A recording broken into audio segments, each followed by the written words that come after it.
सब तो हुआ जो आज हो रहा है, जिसको उठा के बंद कर दो, जिसको उठा के केस कर दो, जिसको उठा के चार्जशीट लगा दो, सालों तक वो जेल में चलता रहे, कोई जमानत नहीं, कोई सुनवाई नहीं।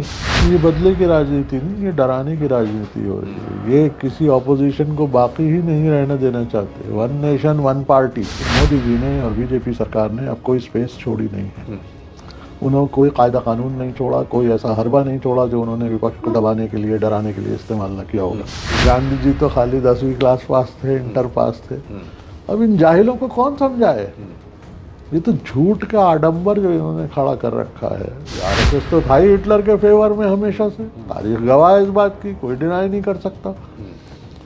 मोदी जी आरएसएस के आदमी हैं, तो जो हिटलर ने किया वो ये मोदी जी कर रहे हैं। तो अब वही बात है कि या तो सब मिलकर पहले इसको हटाएं, फिर आपस में बैठकर बात करें, या पहले आपस में बात करें या फिर मिलकर इनको हटाएं। माइनॉरिटी को टारगेट बनाओ, उस पर अटैक करवाओ, और अपने आप को जो है वो कि वो प्रधानमंत्री के खिलाफ कोई कहेगा तो वो देशद्रोही हो जाएगा। मानहानि के मामले में राहुल गांधी को अदालत द्वारा सजा सुनाए जाने के बाद राहुल गांधी की लोकसभा की सदस्यता भी समाप्त कर दी गई। अब वो अयोग्य करार ठहराए जा चुके हैं। लेकिन इस राजनीतिक घटना ने विपक्षी एकता को एक बार फिर से बल देने का काम किया है। लगातार विपक्ष के नेता इस घटना के खिलाफ आवाज उठा रहे हैं, बोल रहे हैं। मेरे साथ में इस वक्त इंडियन यूनियन मुस्लिम लीग के नेशनल सेक्रेटरी और प्रवक्ता खुर्रम अनीस उमर मौजूद हैं। इनसे जानेंगे, हालांकि इनकी पार्टी का केरल में कांग्रेस के साथ में गठबंधन है, लेकिन जब आगामी जो लोकसभा चुनाव है उसके लिए क्या राष्ट्रीय स्तर पर एक बार फिर से यूपीए मजबूत होने जा रहा है? जो राजनीतिक दल यूपीए छोड़कर गए थे, क्या वह फिर से वापस आने की उनके वापस आने की संभावना है?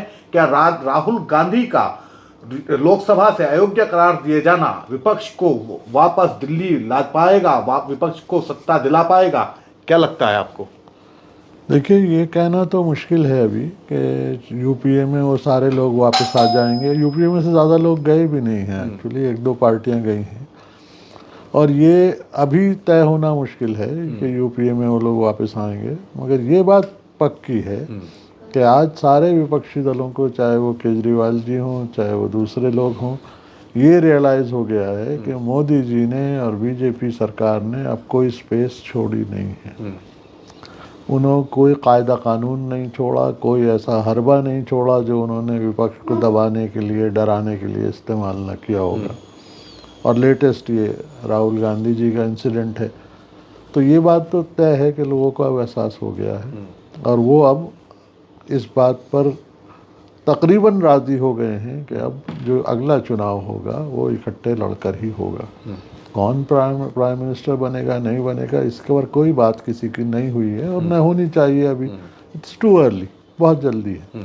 देखिए, राहुल गांधी एक ऐसे नेता थे जो शुरू से ही मोदी जी के खिलाफ, बीजेपी की सरकार के खिलाफ सबसे ज़्यादा मुखर थे, सबसे ज़्यादा बोलने वाले, और किसी अपोजिशन लीडर में इतनी हिम्मत नहीं थी जिस तरीक़े से राहुल गांधी बोल रहे थे। तो जाहिर है बीजेपी को भी ये मालूम है कि उनका कोई अगर सही मानों में पूरे देश में कोई ओपोनेंट हो सकता है तो वो सिर्फ कांग्रेस है, और सारी पार्टियां, बाकी जितनी पार्टियां हैं वो सब छोटे छोटे अपने अपने इलाकों की पार्टियां हैं। तो ये बट ऑब्वियस है, बट नेचुरल है कि बीजेपी जो है राहुल गांधी को टारगेट करती रही है और अब भी कर रही है। उन्होंने इसको, राहुल गांधी जी को, इनकी सदस्य बर्खास्त करवा दी, उनको 2 साल की सज़ा भी हो गई, मगर अभी ये तय नहीं है कि ये क्या होगा। अभी अपील का टाइम बाकी है। कुछ ना कुछ लोगों को अभी भी इस देश की जो जुडिशरी है उससे कुछ ना कुछ उम्मीदें बाकी हैं, और जगहें तो शायद अब उम्मीद भी के काबिल भी नहीं, मगर जुडिशरी अभी बाकी है, और हायर लेवल जुडिशरी शायद इसमें कोई रिलीफ देगी राहुल गांधी जी को। उसके बाद देखेंगे क्या होता है। आजम खां का मामला दूसरा था। आजम खां के बारे में उनकी अपनी पार्टी ने कुछ नहीं बोला, उनके अपनी पार्टी के नेता अखिलेश जी ने क्या बोला, या और दूसरे जो उनकी पार्टी के नेता हैं उन्होंने क्या बोला, तो वो मामला दूसरा है बिल्कुल एंटायरली। राहुल जी का स्टेटस और आजम खां का स्टेटस बड़ा फ़र्क है, और कांग्रेस पूरी तरीके से खड़ी हुई है राहुल के पीछे। तो उनके पीछे ना बोलने का मतलब तो यही था, जब अपने घर वाले खुद नहीं कुछ नहीं कह रहे तो दूसरे क्या बोलेंगे। और उनके रीजंस भी दूसरे थे। कहीं ना कहीं उनके उनके जो मामलात थे उसके अंदर जो गलतियां थी वो पाई गई हैं थोड़ी बहुत। तो आज़म खान साहब का मामला बिल्कुल दूसरा है, राहुल गांधी साहब का मामला बिल्कुल दूसरा है। तो इसमें कोई कंपैरिजन नहीं है। ये बदले की राजनीति नहीं, ये डराने की राजनीति हो रही है। ये किसी ऑपोजिशन को बाकी ही नहीं रहने देना चाहते। वन नेशन वन पार्टी, जिस तरीके से हर मामले में वन इलेक्शन और वन फलाना वन ढिमका करते हैं, ये अब वन पार्टी की तरफ जा रहे हैं। ये इमरजेंसी लागू हो चुकी है इस देश में। क्या होता था इमरजेंसी में? यही सब तो हुआ जो आज हो रहा है। जिसको उठा के बंद कर दो, जिसके उठा के केस कर दो, जिसके उठा के चार्जशीट लगा दो, सालों तक वो जेल में चलता रहे, कोई जमानत नहीं, कोई सुनवाई नहीं, और जो फैसले अपनी मर्जी के हों वो फैसले करवा लो। यही तो तब भी होता था, आज भी वही हो रहा है। तो ये इमरजेंसी लागू हो गई। आज पूरी दुनिया से बयान आ रहे हैं, प्रधानमंत्री कुछ भी कहते रहे, कहने में और करने में तो ज़मीन आसमान का फ़र्क है ना। वो कुछ भी कहते रहे, कुछ भी बयान देते रहे, मगर जो हकीकत लोगों को नज़र आ रही है, लोग अंधे बहरे थोड़ी हैं, लोगों को सब समझ में आ रहा है कि क्या हो रहा है। ये तो एक चुनाव के साथ एक पार्टी, वो चुनाव भी ख़त्म, बस एक पार्टी ही राज करेगी इस देश के ऊपर। इसीलिए बार बार अलग अलग तरीक़े से बयान आते हैं। कल वो एक बड़ा अजीब सी बात है, कल एक बयान गांधी जी को लेके आया कि गांधी जी तो खाली 10वीं क्लास पास थे, इंटर पास थे। अब इन जाहिलों को कौन समझाए? ये तो झूठ का आडंबर जो इन्होंने खड़ा कर रखा है। और जो कौन से जितनी ज़ोर से झूठ बोलोगे तो ये एहसास होगा कि वही सच है सबको। और ये एक देश के अनफॉर्चुनेटली कुछ तबका ऐसा है देश का हमारे जो उन झूठों पर विश्वास कर रहा है। जो व्हाट्सएप यूनिवर्सिटी अपना काम कर रही है, आ जाएगी अकल में, ऐसी बात नहीं है। कोई किसी को सारी ज़िंदगी बेवकूफ़ नहीं बना सकता है, कोई किसी को सारी ज़िंदगी अंधेरे में नहीं रख सकता है। लोग समझदार लोग होते हैं, सारे देश के लोग, और हिंदुस्तानी तो समझदार हैं। आज नहीं समझ में आ रही, 2-4 दिन बाद आ जाएगी, 2-4 साल बाद आ जाएगी, तो आ जाएगा लोग समझ में। तो यही तो हिटलर ने किया था। उसने क्या किया था? हिटलर तो इतना पॉपुलर लीडर था अपने देश का, उसने क्या किया था एग्जैक्टली। और मैं ही नहीं कह रहा, मैं ही कह रहा हूँ, शुरू से जिस दिन से मोदी की सरकार बनी है उस दिन से यही कंपैरिजन हो रहा है। सारी दुनिया कर रही है और वो यही कर रही है।